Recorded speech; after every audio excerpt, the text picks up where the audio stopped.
Doctor तेज कुमार शर्मा जी, जयपुर से। राधे राधे महाराज जी। महाराज जी, मैं खुद एक कॉरपोरेट जी महाराज जी मैं खुद एक कॉरपोरेट हॉस्पिटल में सीईओ हूँ महाराज जी। बट मेरे को एक थोड़ा सा एक डाउट है महाराज जी। बच्चे अध्यात्म में अच्छा कर रहे हैं, कभी लगता है उन्हें इसी ओर जाना चाहिए, फिर कभी असुरक्षा होने लगती है।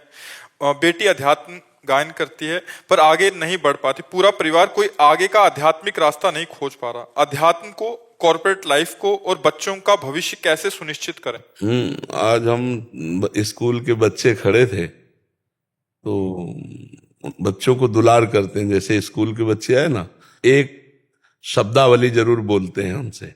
जैसे छोटे बच्चे कुछ उपदेश करते हैं, 2 लाइन बोला था, उसी में पूरा अध्यात्म है। छोटे बच्चों को या विद्यार्थियों को सबसे पहले ब्रह्मचर्य पर दृष्टि देनी चाहिए। सबसे पहले अगर ब्रह्मचर्य सुरक्षित है तो स्मृति, शरीर बल, सब बल जागृत हो जाएंगे। ब्रह्मचर्य पर अपने बच्चों को शिक्षा देनी चाहिए, बिल्कुल मित्रवत बैठाल कर उनको शिक्षा। बच्चों को कहा कि तुम अपने ब्रह्मचर्य पर ध्यान देना। जो बच्चा तुम्हें गंदी बात सिखाए वो तुम्हारे लिए बहुत दुश्मन की तरीके, ऐसे बच्चों का संग न करना। कोई गंदी बात मोबाइल से न देखना। और नाम जप के लिए हम उनसे कहा, अगर 10 मिनट राधा राधा बोलोगे, 10 मिनट, तो तुम देख लेना तुम्हारी पढ़ाई में उन्नति होने लगेगी। थोड़े शब्दों से बोल। तो अध्यात्म को समझने के लिए पहले नींव डालो बच्चों में। कोई, हमने उनसे कहा बड़े होकर कोई नशा मत करना, छोटे छोटे बच्चे, कोई नशा मत करना, ये गंदी बातें जो गर्लफ्रेंड बॉयफ्रेंड ये सब नहीं, ये नहीं। ये व्यभिचार प्रवृत्ति जो छोटे बच्चों में आ गई, ये बहुत हानिकारक है। तो अध्यात्म के लिए नाम जप अत्यंत अनिवार्य है। तो जैसे उनका पढ़ना भी अध्यात्म में अनिवार्य है। जो आधुनिक पढ़ाई है, ये अगर हम काखा गाघा ना पढ़े होते तो हम शास्त्र की बातें न सुना सकते थे। प्रणाम है उन गुरुदेव के जिन्होंने काखा गाघा सिखाया, जिन्होंने बड़ा की मात्रा, छोटी की मात्रा, ये सब सिखाया ना। आज वही काम आया ना शास्त्रों के। तो आधुनिक पढ़ाई व्यर्थ नहीं है, आधुनिक पढ़ाई जरूरी है। तो बच्चों को जो आधुनिक पढ़ाई है वो उनकी पूजा है। जैसे अर्जुन छात्र धर्म से युक्त है तो भगवान कहते युद्ध तुम्हारी पूजा है। तो बच्चों की पढ़ाई उनकी पूजा है, और उस पूजा को पूर्ण करने के लिए 10-15 मिनट माता पिता को चाहिए कि उन्हें नाम कीर्तन या नाम जप में लगावें। महाराज बहुत अच्छा गाती है और सब कुछ करती है और भटक जाती। नहीं नहीं, भटकने का क्या स्वरूप आप दिया, उसके भटकने का क्या स्वरूप? बिल्कुल छोड़ देती है, बहुत अच्छा भजन करती है, बहुत नहीं, छोड़ना तो नहीं चाहिए, गंदी बातें छोड़ना चाहिए, अच्छी बातें नहीं छोड़ना चाहिए। हम अपना एक समय बांधे। देखो, हम ये नहीं कहते कि बच्चे मनोरंजन करें ही ना, नहीं। कोई अच्छा धार्मिक सीरियल जो आपके साथ बैठ के देखा जा सकता है वो दिखाओ। ऐसे मोबाइल बच्चों को जो बड़े बड़े मिल गए हैं, स्मार्ट मोबाइल, और इधर उधर सर्च करने लगे तो बच्चों की बड़ी दुर्दशा हो रही है।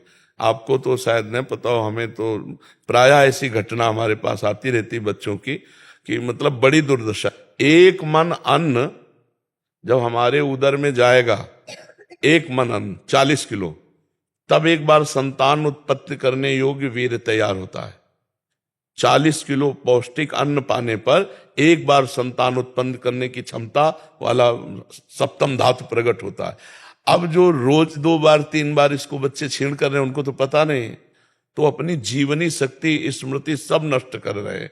हमें लगता है बच्चों को पहले सिखाना जरूरी है कि वो ब्रह्मचर्य से रहें और विद्या को भगवान की पूजा समझे, जो अपनी पढ़ाई है, और 10-20 मिनट नाम संकीर्तन, नाम जप ये जरूर करें। और माता पिता से मित्रवत व्यवहार करें।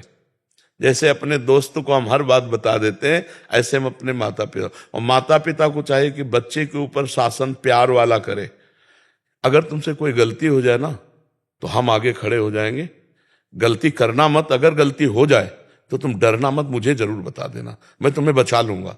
ऐसे बच्चों से बात की जाती है। आजकल माता पिता ऐसी उद्दंडता करते हैं जो बच्चों को संभाल नहीं पाते। फिर बच्चे ऐसी समस्या में फंस जाते हैं कि उनको एक ही रास्ता दिखाई देता है, शरीर को तो इसलिए बहुत संभाल के, ये हमारे देश के भविष्य हैं, जो बच्चे बच्चियां हैं ये देश के भविष्य हैं, इनको सुंदर पढ़ाओ, ये पूजा है आपकी, इनको पढ़ाओ। अच्छा, वृक्ष को जैसे हम सेट करते हैं वैसे ही उसका स्वरूप आ जाता है, बांध करके उसको ऐसे ऐसे इनको हमारे दृष्टि में होना चाहिए। तुम्हें मोबाइल चेक करना चाहिए बच्चों के, तो बड़े चतुर हैं, पूरा उसका डेटा ही उड़ा देंगे, ऐसे बच्चे हैं। पर कोशिश करना चाहिए कि उनकी गलतियों को हम समझें, स्कूल जाना चाहिए, मास्टर से मिलना चाहिए और बच्चों से मिलना चाहिए, क्या चरित्र इसकी जांच करना चाहिए, क्योंकि छोटे छोटे बच्चे चरित्रहीन हो रहे हैं। अगर चरित्रहीन हो गए तो फिर आगे क्या उन्नति करेंगे। तो इसलिए हमारी सबसे प्रार्थना है बच्चों से भी कि आप अच्छे चरित्र वाले बने, और माता पिता को प्रार्थना है कि बच्चों से मित्रवत व्यवहार किया जाए। समय का होता है ना, अब बच्चे इतने प्रवीण नहीं कि आपकी डांट को वो प्यार समझे, तो अब वो काट थोड़ी डालेंगे, वो तो उनका एक प्यार है जो एक शासन कर रहा है। लेकिन बच्चे इस बात से भयभीत हो जाते हैं, अगर पापा ये बात जान गए, मम्मी ये बात जान गई, अब वो अंदर ही अंदर घुटता रहता है और उसको कई तरह से टॉर्चर होता है दिमाग का बच्चों के साथ। तो हमें लगता है कि ये बच्चों को उन्नतिशील बनाने के लिए परिवार में कोई उनका शोषण न करे, ये भी बात ध्यान रखनी है। परिवार के जन, रिश्तेदार के जन ये शोषण न कर पावे, क्योंकि हमारे पास कई ऐसी शिकायतें आती हैं कि बच्चियों का परिवार में ही शोषण होता है, मामा भांजे, रिश्ते नाते, और यहाँ तक कि कहने में शर्म लगती पिता के द्वारा भी ऐसा, मतलब हमारे सामने। तो ऐसी रक्षा की जाए, हमारे भारत के भविष्य है। तो इसलिए अपने बच्चों का जीवन पवित्र रखो और नजर रखो, कोई रिश्तेदार नातेदार, ये अबोध बच्चे हैं, इन पर कहीं गलत हरकत ना कर। हमें लगता है कि हफ्ते में 1-2 बार तो बच्चों के साथ बैठना चाहिए, एकांत में खवा पिया के हंसी खेल करते हुए आज हम लोग बातें करते हैं। फिर उसको कहीं तुम्हें कोई मित्र ऐसा, कहीं कोई रिश्तेदार नातेदार कोई ऐसा, बिल्कुल खुल के बोलो, हम तुम्हारे दोस्त की तरह। ऐसे बच्चों को प्रेम देना चाहिए। अगर वो फेल हो जाते हैं तो हम मित्रवत व्यवहार उस समय करें, कोई बात नहीं, हम फिर मेहनत करके पैसा लगाएंगे, आप पढ़ने में ध्यान दीजिए। इस बार कमजोर पढ़ाई की, हमें लगता है इसलिए फेल हो गए, आप प्रयास कीजिए। अब जैसे फेल हो गए और ऐसा, अब वो बच्चा छोटा सा, छोटा दिमाग, वो फिर कोई न। महाराज जी ये दो ही मुख्य कारण है महाराज जी। एक तो है जो पढ़ाई आदि में असफल हो गए, फिर घर में ये, और दूसरा बाहर रहते हैं बच्चे तो दोस्ती हो जाता है कहीं, तो फिर वो घबराते हैं क्योंकि घर में ऐसा बताएंगे, तो जैसे आपने बोला मित्रवत व्यवहार रहेगा, और दूसरा उनको जब असफल होने पे भी उत्साह मिलेगा कि नहीं तुम आगे और बढ़ो, तो एक बहुत अच्छा। हाँ, और जैसे 10 मिनट बैठ करके सत्संग सुनाओ, 10 मिनट अगर हम सत्संग सुनाएंगे रोज बच्चों लायक, जैसे ब्रह्मचर्य पर है, मित्रता पर है, कई ऐसे चैप्टर हैं, मन पर है, आपका मन आपको परेशान कर रहा हो तो कैसे बचना चाहिए, आखिरकार मन को शांति के लिए क्या करना चाहिए, आपके अंदर ये बहुत ओवर थिंकिंग बढ़ रही तो हमें क्या करना, इन सब पर चर्चा हो चुकी है। तो ऐसे सर्च करके और बच्चों को सुनाना चाहिए, थोड़ी देर सत्संग सुनाना चाहिए, तब बात बनती। और बच्चों को शिक्षा देनी चाहिए, रोज उठकर पैर छुओ, मम्मी के पैर छुओ, ऐसे कहना चाहिए, बच्चों को लगाना चाहिए। हम लोगों को सिखाया गया था, इस सुबह उठो, पहले हाथ के कराग्रे वस्ते लक्ष्मी कर बदे, पृथ्वी माता के पैर छू, फिर उठकर पिताजी माताजी सब बड़े जनों के पैर छू। ऐसा भगवान भी करते थे। प्रातः काल उठ के रघुनाथा मात पिता गुरु नावयम। कौन सा बच्चा करता है, बिरला ही कोई कर। आप अपने मम्मी पापा के पैर छूते हो? सच्ची बताना रोज। आज क्या जन्मदिन है प्रभु जी, अच्छा। आज भी पैर नहीं छुए सुबह। तो आप ऐसे ऐसे आपने ऐसे ऐसे कह, झूठ न मत बोलो। अगर आप कह देते कि मैं नहीं छूता तो मैं प्रसन्न हो जाता, आपने झूठ बोला, ये गलत संस्कार है आपके। आप अच्छे बच्चे बनो। बहुत डांट तो लगेगी, डांट से नहीं डरना, लेकिन झूठ से तुम्हारे ऊपर विश्वास खत्म हो जाएगा। नहीं, अब हम आपसे पूछेंगे, आप ऐसा, आप जो बोलेंगे तो मुझे डाउट होगा, पता नहीं झूठ बोल रहा हो। झूठ नहीं बोलना चाहिए जी। आज से गलती हुई, आज से मैं रोज अपने मम्मी पापा के पैर छूंगा, ऐसा बोलो। रोज अपने मम्मी पापा के पैर छूंगा। हाँ, बहुत सुंदर, इससे बहुत अच्छे आशीर्वाद मिलते हैं मम्मी पापा के। ठीक है, महाराज जी, अगर कम शब्दों में बच्चों के लिए, क्योंकि माता पिता महाराज जी बच्चों को कहते हैं, तो बच्चे आजकल ऐसे माहौल में रहते हैं कि वो सुनना ही पसंद नहीं करते कि ये तो समझ नहीं पा रहे कि जो हम, तो महाराज जी बच्चों के लिए कि वो उनकी दिनचर्या क्या हो, मतलब जैसे आप बता रहे हैं। हाँ, बच्चों की दिनचर्या में क्या है कि पहले तो उनको समय से उठाना चाहिए, सूर्य उदय के पहले उठाना चाहिए, क्योंकि जब सूर्य भगवान उदय होते हैं तो बुद्धि, श्री, यश ये सब नष्ट कर देते हैं। जो शयन करता है उसकी आयु भी नष्ट होती है, श्री कांति भी नष्ट होती है, और स्मृति भी नष्ट होती है, बुद्धि भी नष्ट होती है। सुबह जब उठ करके सूर्य भगवान को नमस्कार किया जाता है और गायत्री मंत्र उच्चारण किया जाता है, तो उसमें यही है कि मेरी बुद्धि को सत्य की तरफ प्रचोदयात, प्रेरित करो। जो तो भगवान सूर्य ज्ञान के दाता हैं। अगर बच्चा सूर्य उदय के पहले उठे, फिर तो उसके लिए माता पिता को उठना पड़ेगा महाराज जी।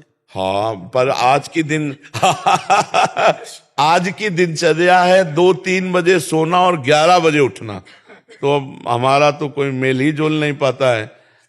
हमारा तो 11 तो कम में 2 बजे उठते हैं। दिन में, हाँ, दिन में। तो बताओ 2 बजे नहीं, 2 बजे रात्रि के उठते तो हमारे से मिल जाती बात की, और 2 बजे रोड में आ जाते। अब कैसे हम दिनचर्या बताएं जब प्रातः की दिनचर्या ही नहीं बन पाएगी। हाँ, तो जैसे अब ये दिनचर्या करके और बच्चों को तांबे के पात्र में रखा हुआ जल अगर पिलाया जाए, वज्रासन में बैठकर पिए, थोड़ा टहलो, सौंच जाओ, स्नान करो, 10 मिनट व्यायाम करो, और इसके बाद अपनी पढ़ाई पे लगो। तांबे के जो पात्र में रात भर जल रखा रहा है उसमें पावर होता है, बौद्धिक शक्ति और पेट साफ करने का पवित्र जल होता है। अगर उसको गर्म कर लेते हैं तो पेट के लिए और लाभदायक होगा। थोड़ा हम गर्म करके उस जल को लेकर शौच करके, स्नान करके व्यायाम करें, और व्यायाम करके पढ़ाई करें, और हम उस पढ़ाई के समय ये भाव करें ये हमारे भगवान की पूजा है। क्योंकि बच्चों को ज्यादा पूजा पाठ में, पढ़ाई में लगाओ, पढ़ाई करे, और इसके बाद जब बाल भोग पाने का समय, तो 10 मिनट राधा नाम कीर्तन करो और वो बाल भोग पाओ। 10 मिनट नाम के बाल भोग, और फिर अपने स्कूल जाओ। मोबाइल आदि दे तो उनकी सावधानी रखे, और शाम के शयन करते समय बच्चे को चाहिए 10 मिनट भगवान नाम स्मरण करते हुए ये देखे कि हमसे आज कौन सी गलती हुई, और वो उस गलती को बार बार सोचे कि आगे से गलती नहीं होगी। अगर वो नहीं समझ में आ रहा तो अपनी गलती माता पिता से बतावे, तो माता पिता उसको समझावे। पर बात यहाँ यही फंसती है कि माता पिता नहीं सुधार पे चल रहे, नहीं भजन कर रहे, ना अध्यात्म को समझ रहे, ना दिनचर्या। अब जैसे बच्चा है और वो गर्भ में है और फिर सहवास करते हैं, फिर मैथुन करते हैं, तो उस बच्चे के ऊपर ऐसे काम के संस्कार जागृत होंगे कि वो जन्मई से कामांध होगा, आप ये समझ लो। और उसके ऊपर बहुत खूब प्रभाव पड़ता है। जिस दिन से गर्भ हो जाए उस दिन से माता पिता को ब्रह्मचर्य रहना है। कौन माता पिता ब्रह्मचारी रहने, मतलब गर्भ की जो संस्कार प्रवृत्तियां हैं वो देने के लिए पहला लक्षण होता है। जब उस दिन माता को पता चल गया अब गर्भ हो गया, तो अब सहवास बंद, जब तक बालक का प्रादुर्भाव नहीं होगा, और फिर शब्द, तो उस तब तक ब्रह्मचर्य। अब इतनी क्षमता माता पिता में रह नहीं गई। माता पिता भागवतिक चिंतन करें, भागवतिक पवित्र भोजन बनाएं, भगवान को भोग लगाए, बच्चों को पढ़ाएं, तो उनसे उनकी बुद्धि शुद्ध हो। अब ये सब होता होगा किन्हीं किन्हीं घरों में, लेकिन सब घरों में तो ऐसा नहीं होता होगा। पर ये जो प्रथा चली 11 बजे, 12 बजे, 1 बजे तक सोने की दिन की, ये बिल्कुल बुद्धि को भ्रष्ट कर देगी। सूर्य भगवान के उदय होते जो आदर नहीं करता भगवान सूर्य का, तो कम से कम उठ जाए, इतना आदर कर ले कि सैया छोड़ दे। मान लो ना अर्घ दे, ना संध्या करे, उसकी बुद्धि नहीं काम कर रही, पर इतना तो कर दे। अब बताओ, जब आप कहते हो कि 2-2 बजे दिन तक लोग सोते हैं। हाँ, एक यहाँ भगत जी आए थे, उन्होंने कहा 11 बजे के पहले तो मिल ही नहीं सकते, क्योंकि 11 बजे तो हम सो के उठते हैं, और यहाँ 11 बजे हमारी सारी दिनचर्या समाप्त हो जाती है 12 बजे रात्र से। और सबसे बड़ी बच्चों के लिए दिनचर्या ये है कि वो कभी भी गंदे बच्चों का संग ना करें, मोबाइल से गंदी बातें ना देखें, गंदी कोई क्रिया ना करें, तो लड़कते पड़कते वो भगवान की तरफ, अध्यात्म की तरफ चल सकते हैं। लेकिन गंदे आचरण करेंगे फिर। विमल कौशिक जी, दिल्ली। राधे राधे महाराज जी। राधे राधे महाराज जी। महाराज जी, आजकल के माहौल में काम करने की वजह से आहार, जहाँ काम करते हैं, जहाँ ऑफिस, ये बड़ी समस्या है। आहार, आचार विचार हमारे थोड़े खराब हो जाते हैं। ये बहुत समस्या है। सबके लिए समस्या है, क्योंकि प्रायः कोई नौकरी करता है, कोई व्यापार करता है विभिन्न प्रकार से, तो देश विदेश जाना होता है, प्रदेश दूसरे प्रदेश जाना होता है, और होटलों में ही उदर पोषण करना होता है, तो बड़ी अपवित्रता का साम्राज्य होता है। वो जो सामने बन के आता है वो तो फ्रेश लगता है, लेकिन बनाने वाला और जो भीतर पदार्थ है, तो बनाने वाले का भाव और अन्न का भाव ये हमारी बुद्धि पर पड़ता है। अब रजोगुणी तमोगुणी लोग बनाने वाले, तो मतलब भोजन बनाने वाला और भोजन उसका प्रभाव मन पे पड़ता, पक्का समझो, पक्का जब युधिष्ठिर जी महाराज प्रश्न करते हैं, भगवान श्री कृष्ण प्रेरणा करते हैं और भीष्म जी उत्तर देते हैं, तब द्रौपदी जी वहीं बैठी थी और हंस के कहा कि आज बहुत ज्ञान आ रहा है आपको। लेकिन सभा में चीख चीख के पूछ रही थी, क्या ये धर्म है कि महाराज युधिष्ठिर पहले अपने को हार जाते हैं, फिर वो मेरे को हारने का अधिकार क्या रखते हैं? क्या ये धर्म है? तब उस समय आप क्यों नहीं बोले थे? तो उनका पापी दुर्योधन का अन्न पाए थे, इसलिए बोल नहीं पाए। 6 महीना हो गए बाणों की नोक पर पड़े हुए, तो सारा खून बह गया। अब हमारी बुद्धि पवित्र, जो प्रश्न करो वो उसका उत्तर ले लो। तो ये बात समझो, भीष्म जैसे महापुरुष, दुर्योधन जैसे अधर्म युक्त वृत्ति वाला, तो उसका प्रभाव पड़ा। तो हमें भोजन पर तो बड़ी समस्या है, कि बहुत समस्या है, बहुत ही समस्या है, क्योंकि व्यापार नौकरी पेशा वाले अब कई कई दिन बाहर रहते हैं, उनको होटलों का ही खाना होता है, पर अब कैसे जिए यही समस्या है, कहा नहीं जा सकता। महाराज जी, इनका एक और आगे है कि ये तो है ही है महाराज जी बड़ी प्रॉब्लम, कि अभी जैसे ऑफिस में रहते हैं तो सारे जन रहते हैं, तो वहाँ खाना पीना उनका अशुद्ध रहता है।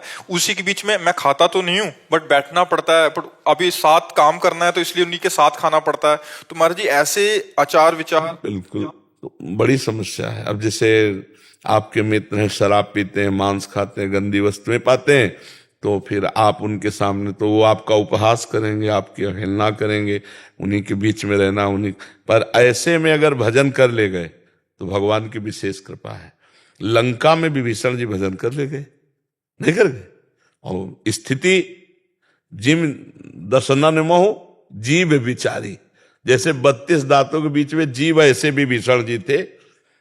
तभी हनुमान जी को आश्चर्य हुआ जब वो राम राम राम राम नाम ते सुमिरन की ना, हृदय हरस कप सज्जन।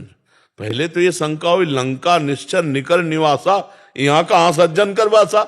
ऐसा साधु कौन है भाई कि यहाँ लंका में राम राम जप रहा है?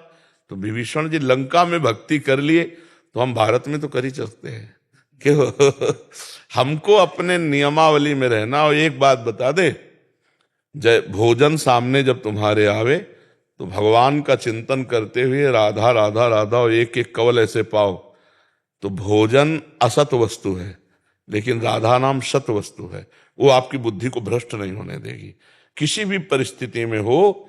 जैसे कुछ हमारे जो शरणागत शिष्य हुए, जिससे ऐसी ऐसी जगह उनको जाना पड़ता है कि जिसमें प्याज लहसुन के सिवा भोजन मिलेगा ही नहीं, प्याज लहसुन मिले, और दीक्षा लिए तो कैसे चले? तो हमने कहा थोड़ी सी किशमिश, किशमिश ऐसी चीज है कि 2-3-4 महीने तक बनी रहेगी।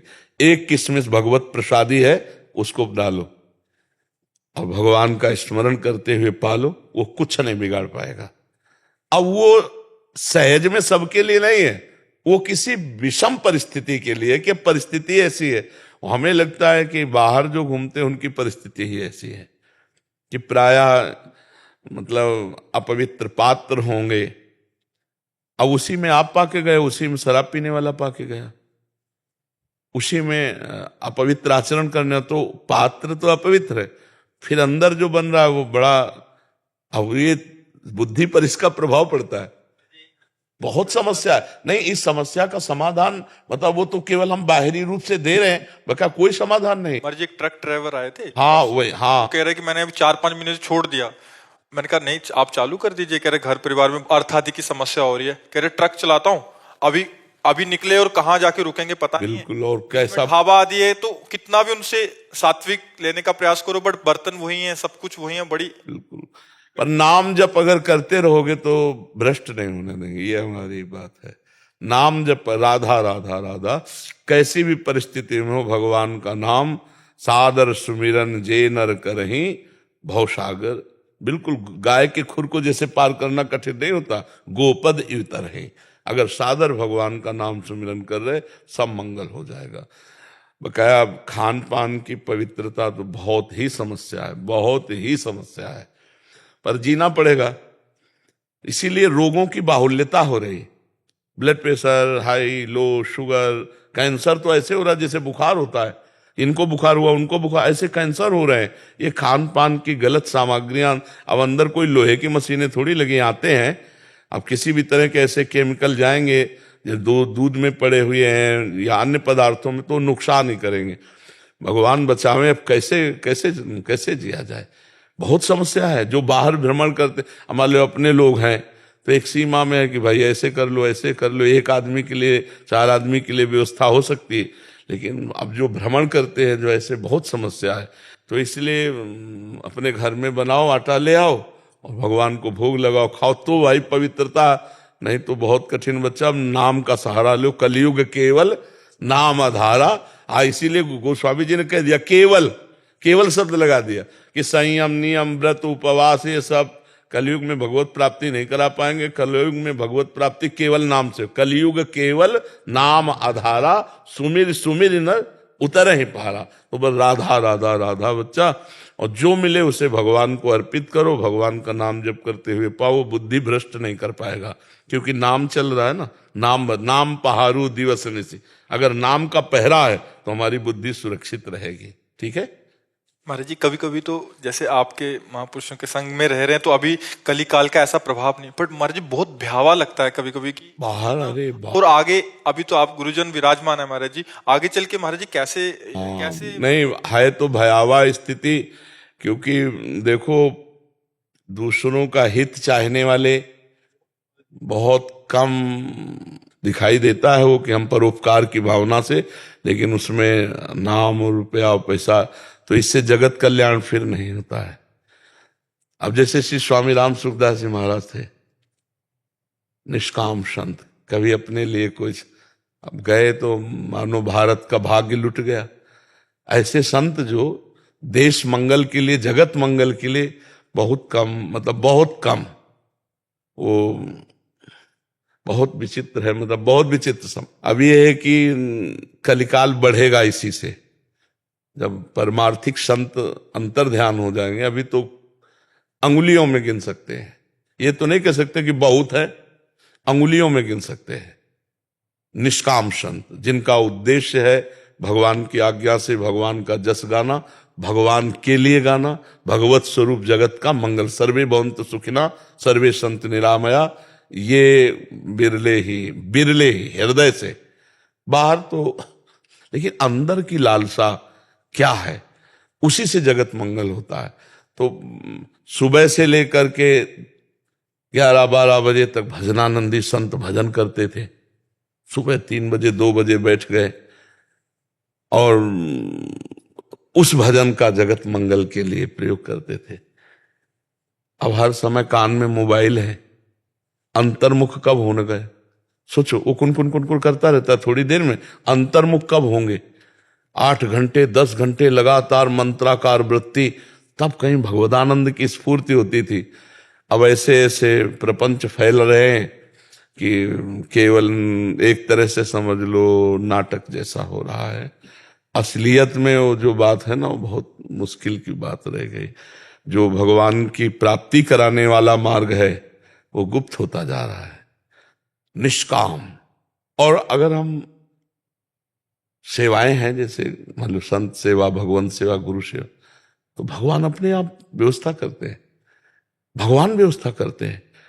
अन मांगे आगे आवे को जीव पर लाएगा। अब ये बात समझ में नहीं आती, उनके भरोसे होके देखो, भगवान के लिए करके। तो अब जगदीश्वर का भरोसा कम रह गया, रुपया का भरोसा ज्यादा रह गया, बैंक बैलेंस का भरोसा नहीं। वो तो रुपया का जहां महत्व है वो अध्यात्म नहीं हो सकता, ये भी पक्की बात समझो। जहां अध्यात्म का महत्व है, रुपये का महत्व नहीं होगा। 3 चीजें अध्यात्म में रद्दी कर दी जाती हैं। कंचन, कामिनी और कीर्ति, यह अध्यात्म है।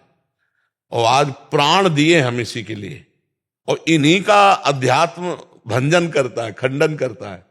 पुत्रैषणा, वित्तैषणा, लोकैषणा, इसको जो मिटा दे वो अध्यात्मवान, वही भगवान को बड़ा, मतलब जो सही मार्ग है ना वो छुपता चला जा रहा है।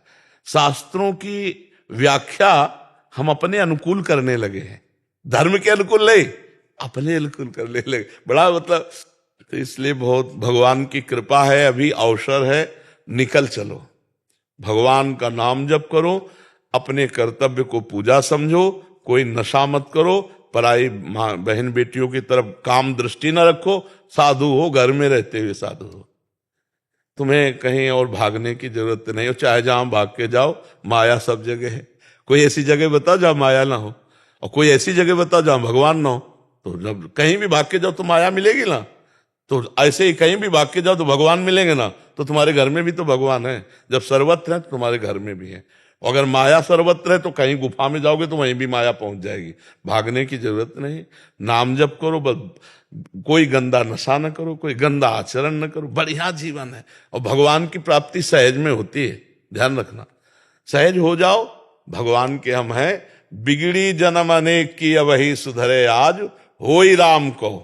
पहली बात भगवान के हो जाओ, फिर नाम जप, तुलसी तज कुसुमात, गंदे आचरणों का त्याग करके भगवान का नाम जप करती है, सबको भगवत प्राप्ति हो सकती है।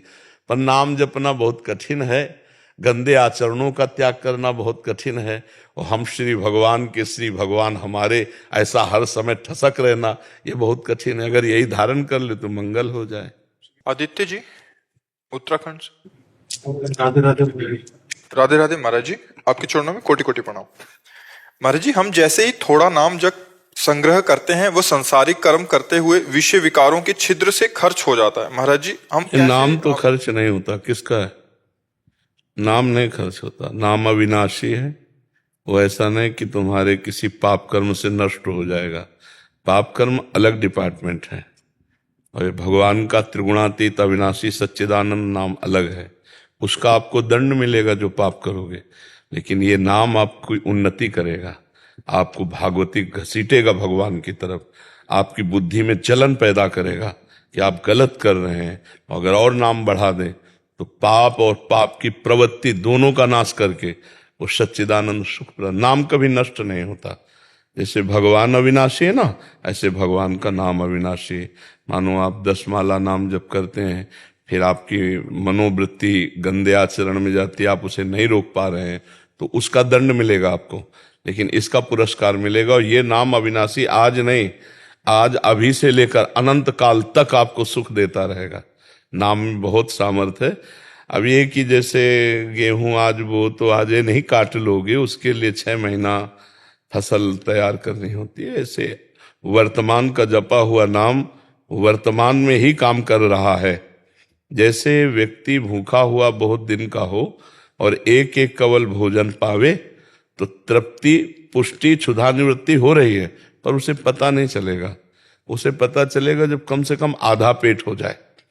ऐसे ही हमारा भजन जब कम से कम 12 घंटा होने लगे, तब हमारी समझ में आएगा कि भजन का आनंद क्या है।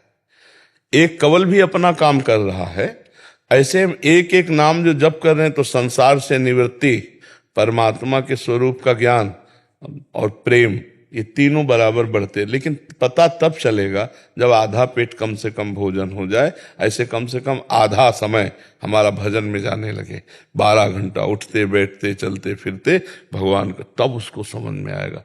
नाम अविनाशी, इसका कभी नाश नहीं होता। इसको खूब जपो और कोशिश करो कि हमारे द्वारा कोई पाप कर्म ना हो।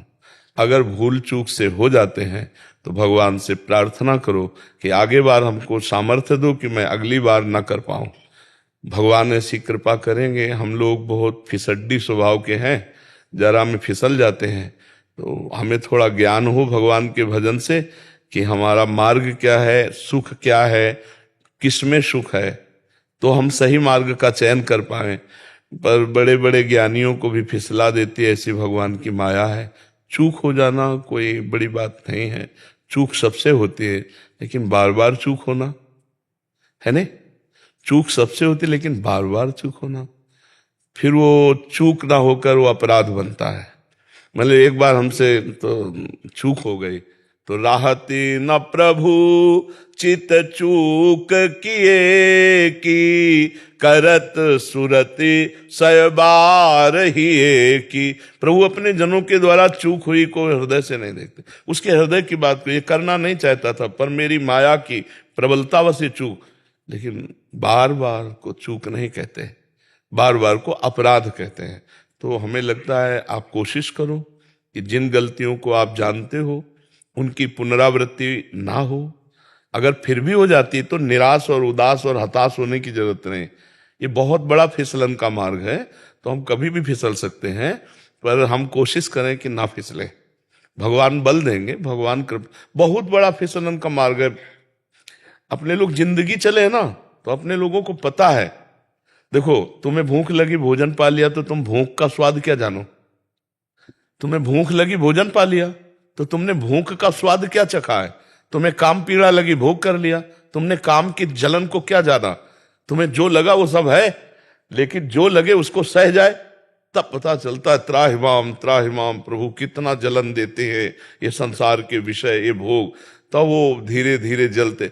देखो, कच्ची मटकी में एक चुल्लू पानी डालो, पूरी मटकी फैल जाएगी, और जब आग में तपा दी जाती है तो वही वर्षों खूब भर के पानी रखो, कुछ नहीं फर्क पड़ता। तो ऐसे ही भगवान के मार्ग में हृदय को पक्का किया जाता है। ये काम, क्रोध, लोभ, मोह, मद मत्सरी आग है, ये अग्नियां जलाती हैं, और जो सह गया वो भगवान को प्राप्त हो गया।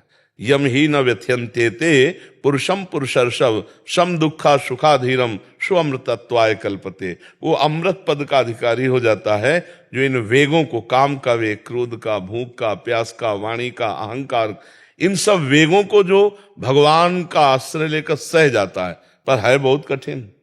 बातें बना लेना बहुत सरल है, लेकिन है बहुत कठिन। अगर इस कठिनता को सह गया तो भगवत प्राप्ति निश्चित हो जाती है। इसलिए पहला विश्वास करो कि आपके द्वारा जपा हुआ नाम आपके बैंक लॉकर में बिल्कुल सुरक्षित रखा है, उसकी हानि नहीं हो सकती। आपके द्वारा जो पाप कर्म हो रहे हैं उनका दंड मिलेगा, और उनका दंड बड़ी सम्मान से मिलेगा। देखो, बड़े आदमी का अगर कोई सबसे बड़ा पदाधिकारी हो और उसके परिवार के सदस्य से गलती हो जाए तो बहुत कुछ उसे सुविधाएं मिलती हैं। ऐसे हम सबसे बड़े प्रभु के हैं। अब अगर हमें गलती भी होगी ना तो हमें बड़ी सुविधाएं मिलेगी। जैसे काशी में एक प्रिया प्रीतम के उपासक रहते थे, वृंदावन के प्रिया प्रीतम। वो कभी विश्वनाथ जी के दर्शन करने नहीं जाते थे।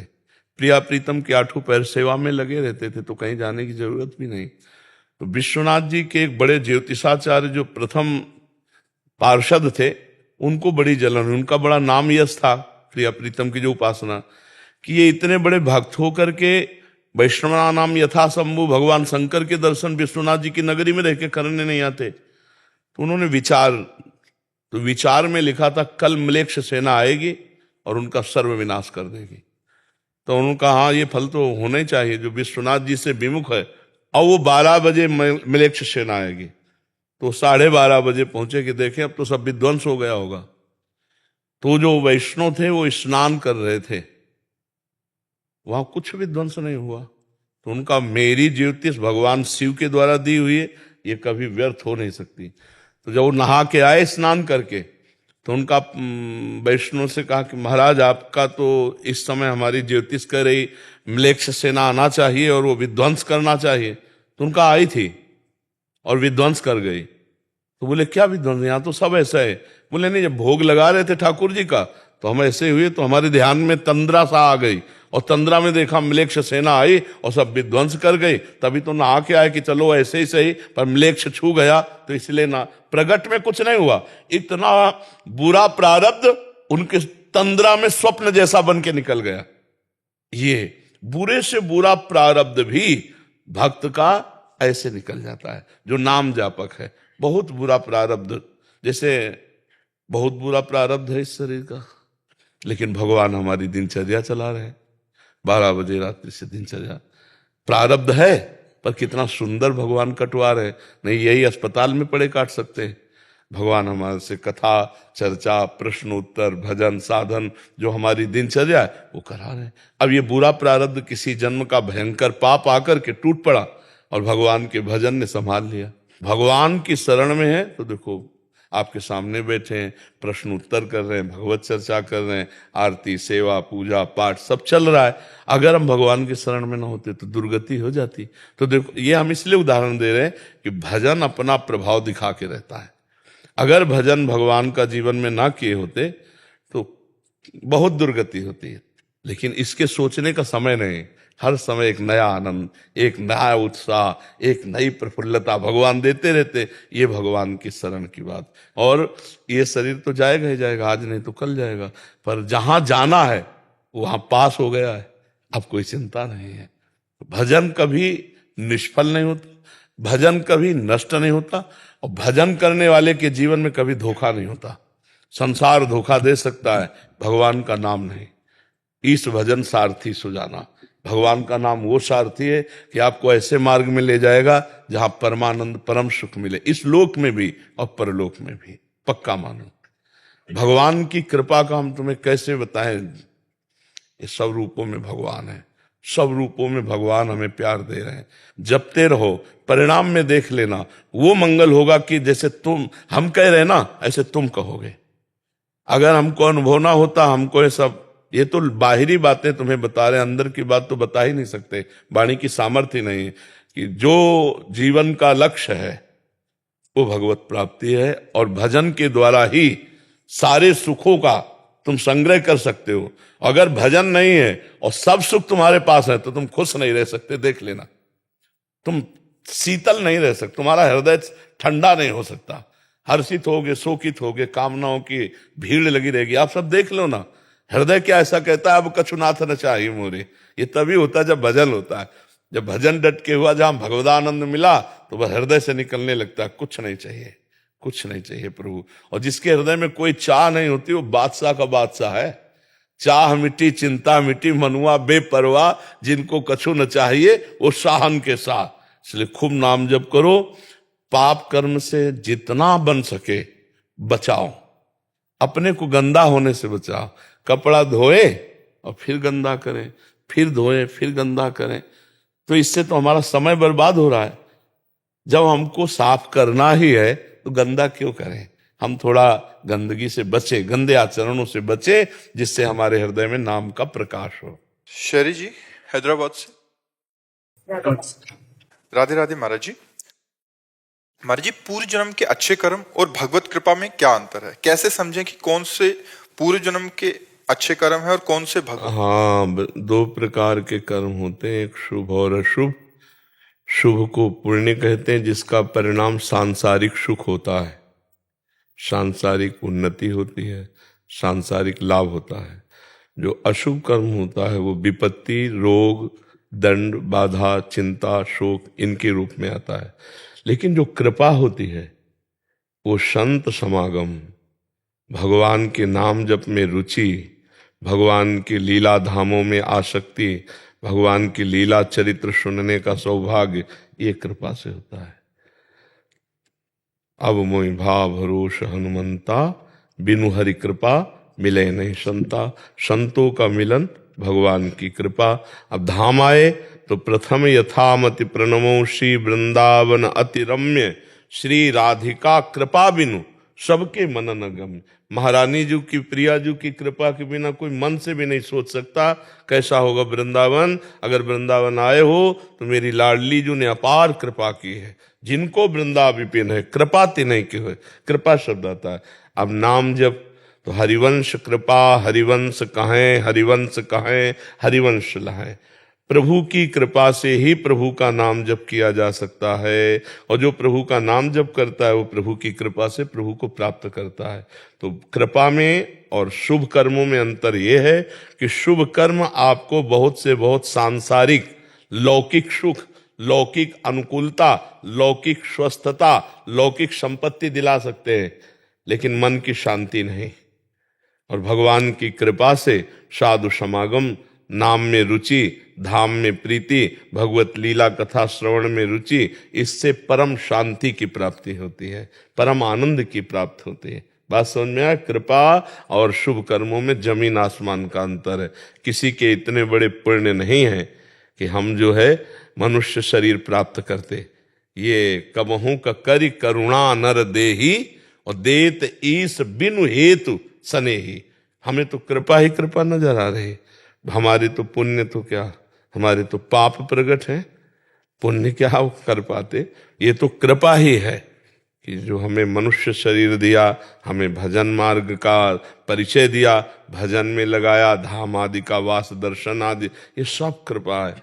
सब पर कृपा बरस रही है। बस उस कृपा की अवहेलना करके जो भगवत विमुख आचरण किए जाते हैं, इसलिए कृपा का अनुभव नहीं हो रहा। नहीं, भगवान कह रहे सब पर मोर बराबर दया, बराबर दया भगवान की, सबके ऊपर बराबर कृपा है। अब हम भगवान की कृपा का आस्वादन करें। जैसे हम ऐसे करें तो कुछ नहीं पी सकते, ऐसे करें तो पान कर, तो भगवान की कृपा बरस रही, हम उसका पान करें, नाम जप करें, पापाचरण न करें, भगवान की कथा सुने, माता पिता की आराधना करें, परिवार में सुख भावना लाएं, सब में भगवत भाव करके सबको अभी कृपा, अभी आपका हृदय कहने लगेगा हमारे ऊपर बहुत कृपा है, अभी कहने लगेगा हमारे ऊपर बहुत कृपा है भगवान की। हर परिस्थिति में कृपा ही कृपा अनुभव होती। भक्त को कभी अकृपा का दर्शन नहीं होता।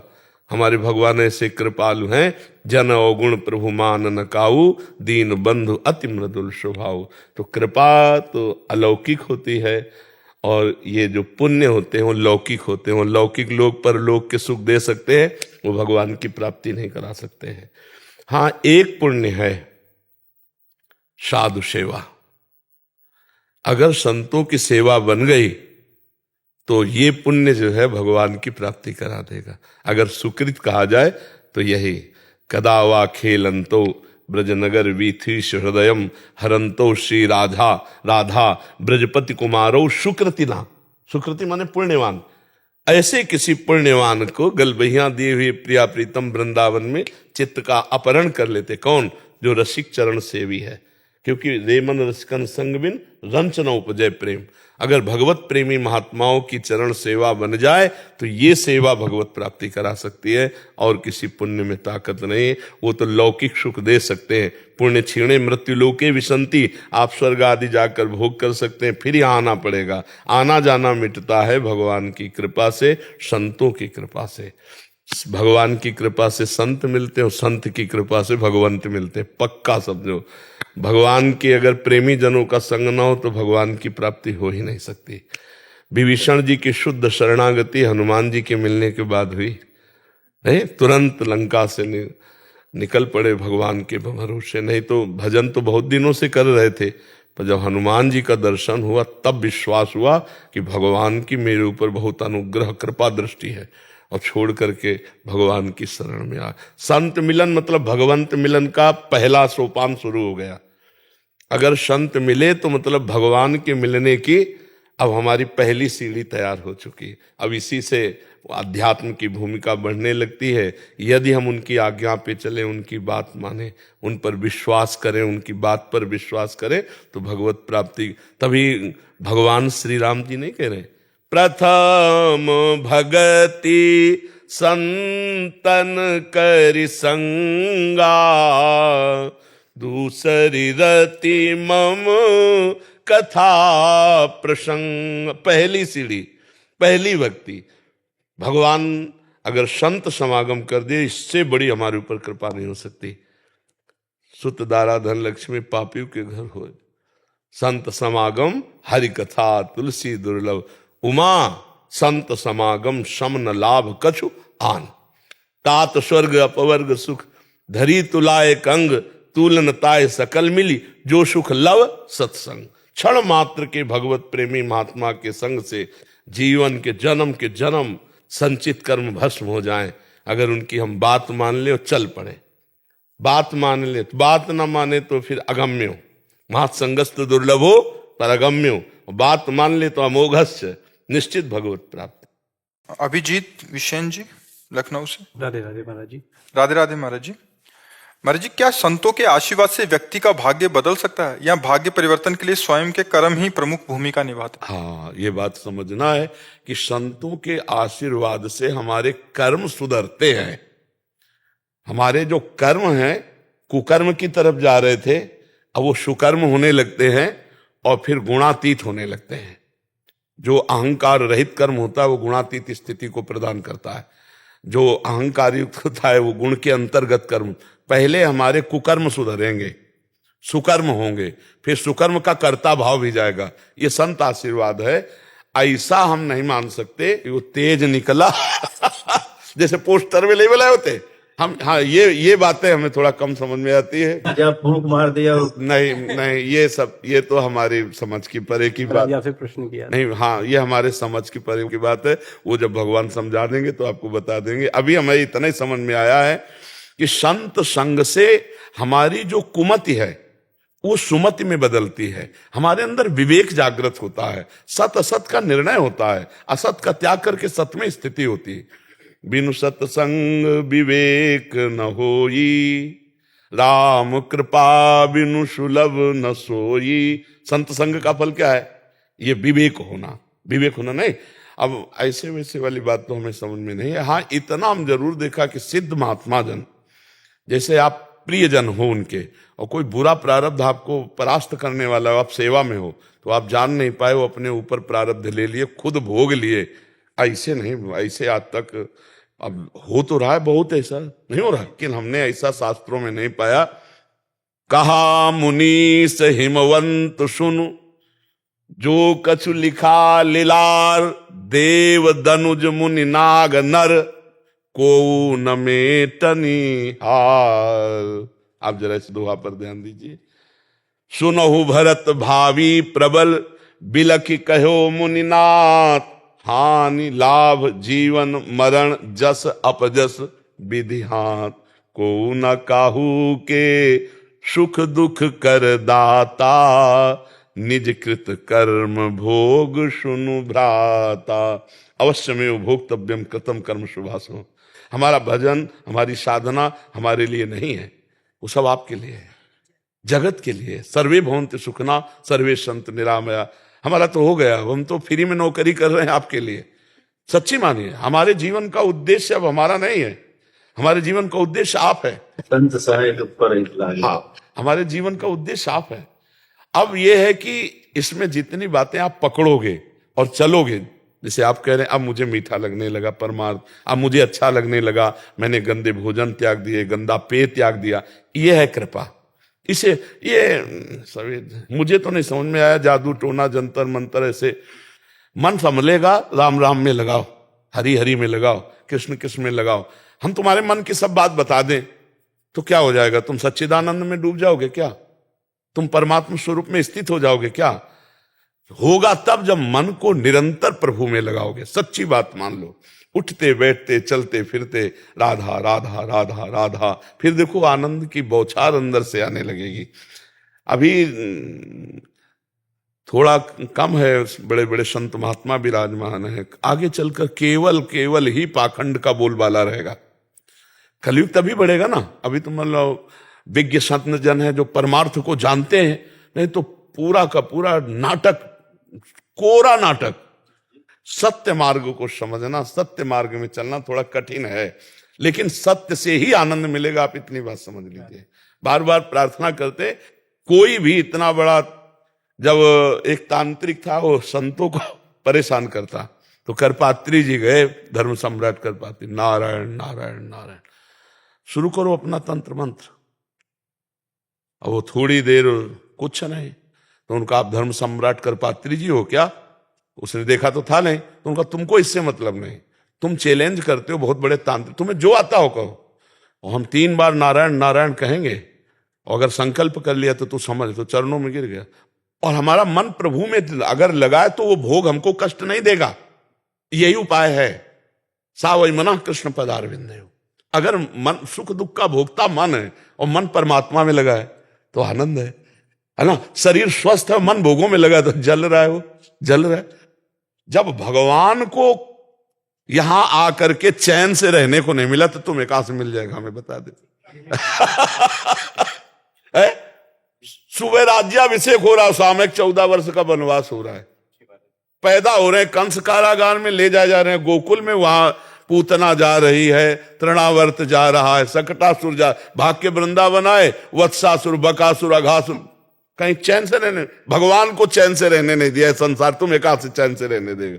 इसलिए अगर चैन वास्तविक, तो मन को जब हम आह्लादित कर पावे तो हमें चैन मिल जाए। मन आह्लादित होता है प्रभु के चिंतन से। तब लग कुशल न जीव को, सपने हो मन विश्राम, जब लग भजत न राम को, शोक धाम तज का।